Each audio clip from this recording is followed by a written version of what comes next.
stop calling him Jesus. That's not his real name. It's a Greek transliteration that was introduced hundreds of years after he lived. And it doesn't carry the original frequency. His real name activates the monad instantly, because his real name operates at source frequency, the frequency that triggers monad consciousness.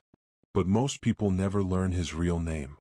They spend their entire lives saying Jesus and wondering why the connection feels incomplete, why prayers don't work, why activation doesn't happen. It's because they're using the wrong frequency, the wrong vibration, the wrong name.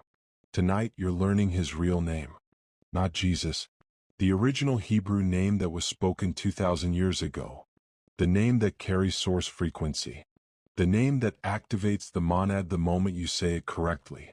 And once you know it, you can't unknow it. The activation happens, and everything changes. If you're ready to learn his real name and activate your monad, comment real name right now. Jesus is not his real name. It's not what his mother called him. It's not what his disciples called him.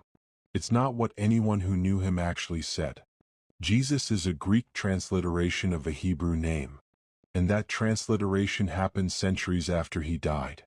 When the Roman Church translated texts from Hebrew to Greek to Latin to English, the original name got changed, repeatedly, until it became unrecognizable. His real name is Hebrew, Yeshua, or more accurately Joshua, depending on pronunciation.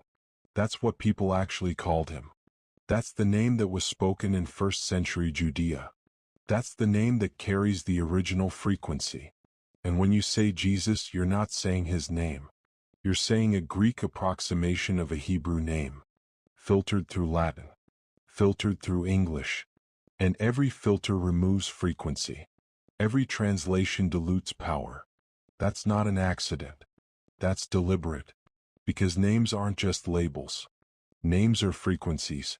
Names are vibrations. And the original name carries the activation code. The monad responds to his real name. It doesn't respond to Jesus. Because Jesus operates at a different frequency. And frequency matters. Tonight you're learning why. Before I tell you his real name and how to use it to activate the monad, you need to understand 3 things. First, why the name was changed. Second, why frequency matters. Third, why the monad responds to the original but not the translation. Once you see all 3, you'll understand why 2 billion people say Jesus and most never activate monad consciousness. Here's what they don't want you knowing. First element, why the name was